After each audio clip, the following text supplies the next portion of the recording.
Huawei. They're a Chinese company that's known for making smartphones, and today we have one of their latest flagships, the P9. Let's find out more about the P9 together.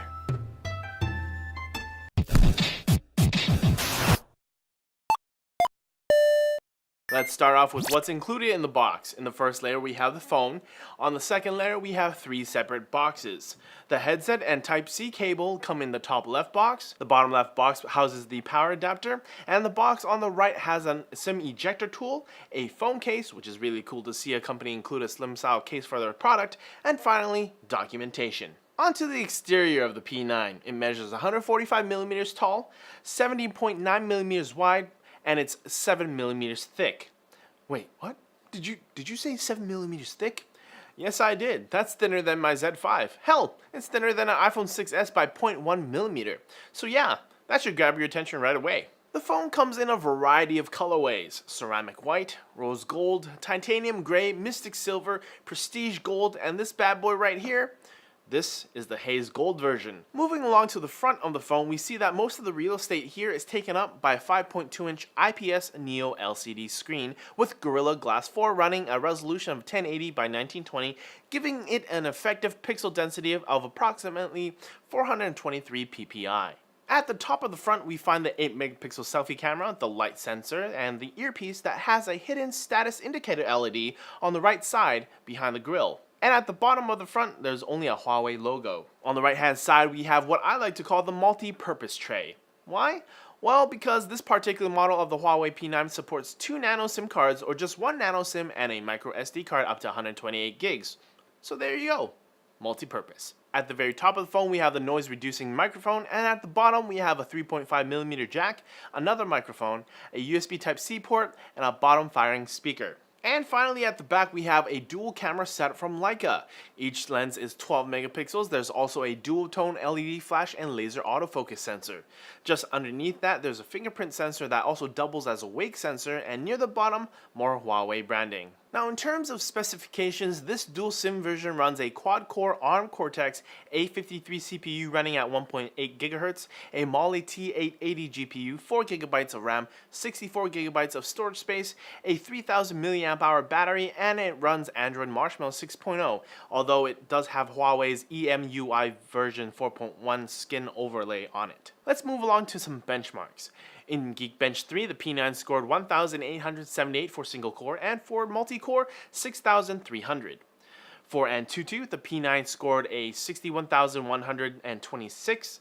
Now, these scores are a bit lower than other flagships that we've seen, but of course, they are different CPUs and different specs, so just take that with a grain of salt. Now onto some real-life usage. With media consumption, there aren't really surprises here. The IPS screen has great color reproduction, which is to be expected from IPS displays, and while I'm a bit upset about the bottom firing speaker, it's fairly loud. Now, onto the main attraction, the camera.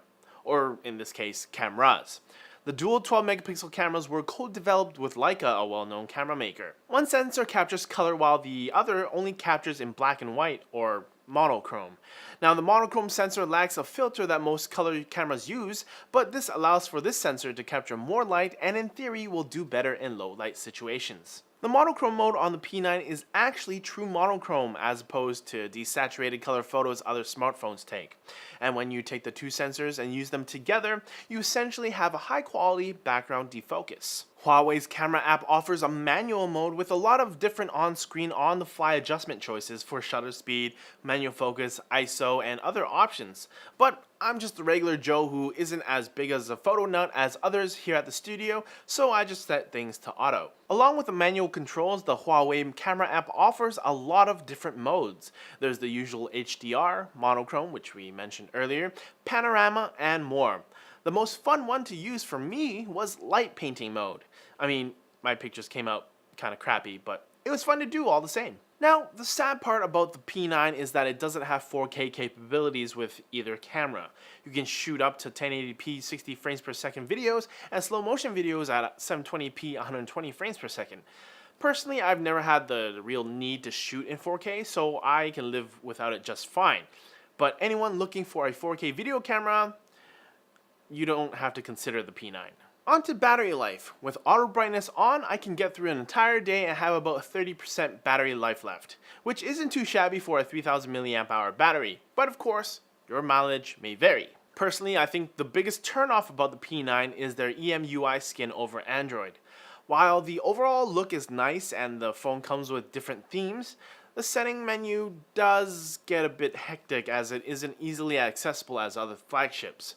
Some of the other menus like battery life and security options are buried a little too deep into the phone's settings than what I'm used to. So what's my final verdict for the Huawei P9? Well, if you're currently looking to upgrade your 2-year-old daily driver and you're an above average photo nerd, the Huawei P9 should definitely be on your list of phones to check out. But if photography isn't your biggest concern in a phone, at roughly $650, skip the P9.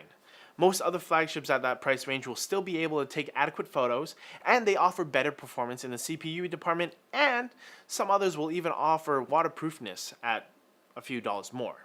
If you're interested in the phone, you can click here or the link in the description to find out more about the Huawei P9. Thanks for watching. Click over here for previous videos. Check us out on Twitter right over here. But as always, don't forget to like the video, comment down below for fans with benefits, and subscribe for more like this from NCIX. We'll see you later.